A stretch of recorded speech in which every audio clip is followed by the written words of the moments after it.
Hi and welcome to day 5 of the 12 days of chiropractic. Over the first 4 days we've covered some pretty heavy content. We've discussed stress and understanding it, and then stress in its 3 different forms. Of course, I've given you some little tips along the way to how to deal with those things. What we want to do moving forward though is to help you kind of deal more in the immediate future. So dealing with the stresses or the surviving the Christmas and festive period. It's often a time of high stress in itself, as we discussed earlier in previous videos about the financial stresses and the family requirements, and even going on a holiday. Sometimes that can be quite stressful, the planning and making sure everything's okay with the family. So this video is 10 tips on helping us to get into a relaxed state. Now, I don't expect you to do all of them, but hopefully having 10, there might be 2 or 3 or more that resonate with you, and you can incorporate them into your daily routine. Now, obviously these are things to do over the Christmas period, but you know, they're things that we can incorporate into our daily lives moving forward as well. So the first one I would encourage you to do is to meditate. Now, when we're in a state of meditation, when we're able to get into a good state of meditation, it clears our minds. The science has shown that even a small 20-minute session of a good meditation has been able to slow the brain down and allow us to get into a more calm state. Now, it is challenging, so one of the things that I would encourage you to do, it's something that I've done personally, is to get some help.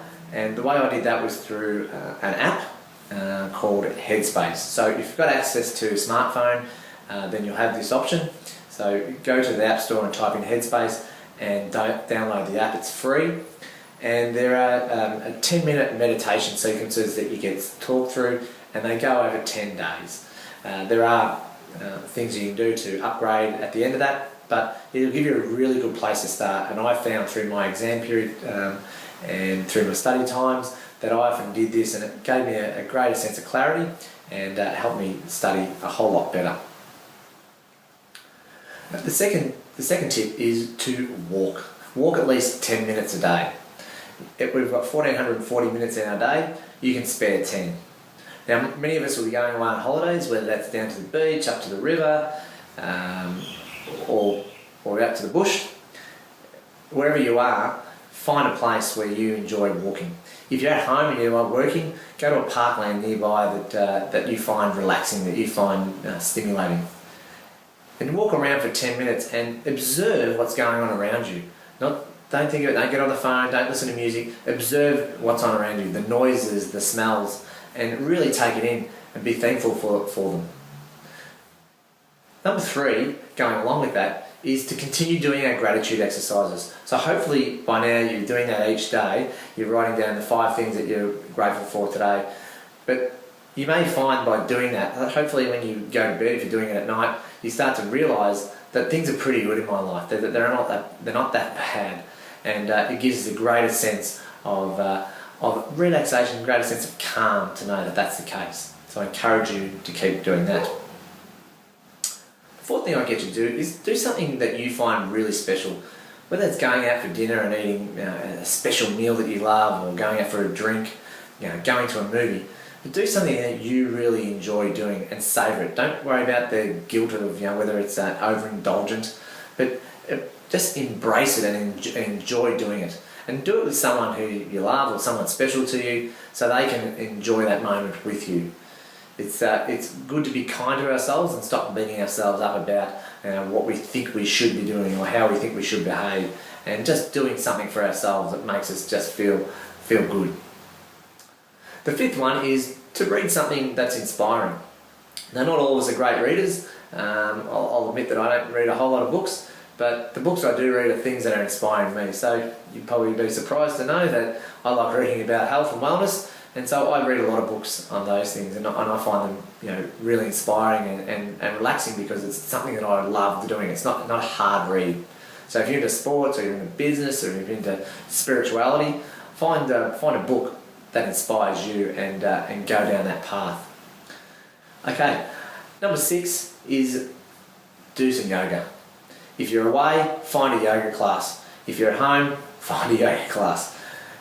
We've got to move our spines. As we talked about yesterday when we discussed physical stress, that moving our spines not only helps the health of our physical health, like our muscles and our joints, but also helps the health of our brains.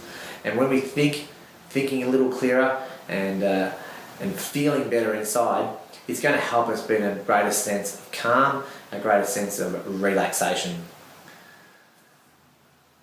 Number 7 is to declutter.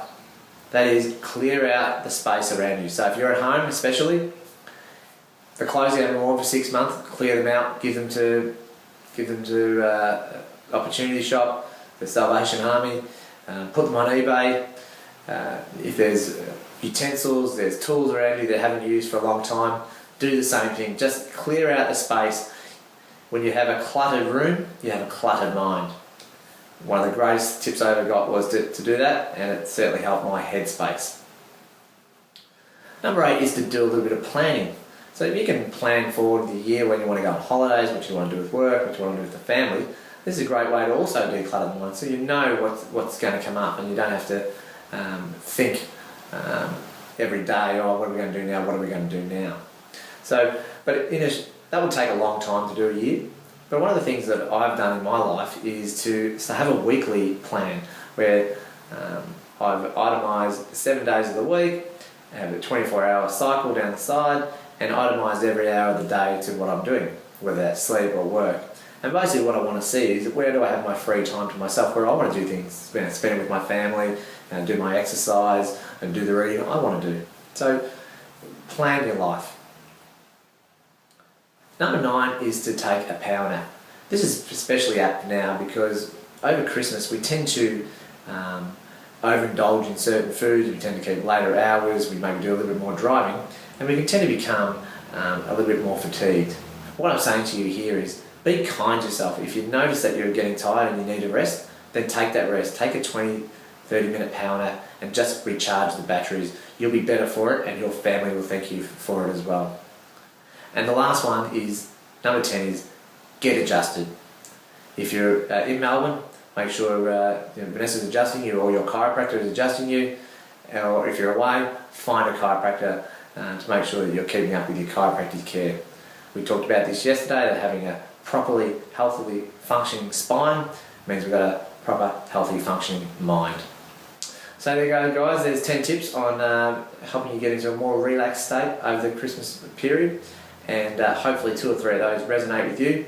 And we'll see you tomorrow for day 6. Thanks very much.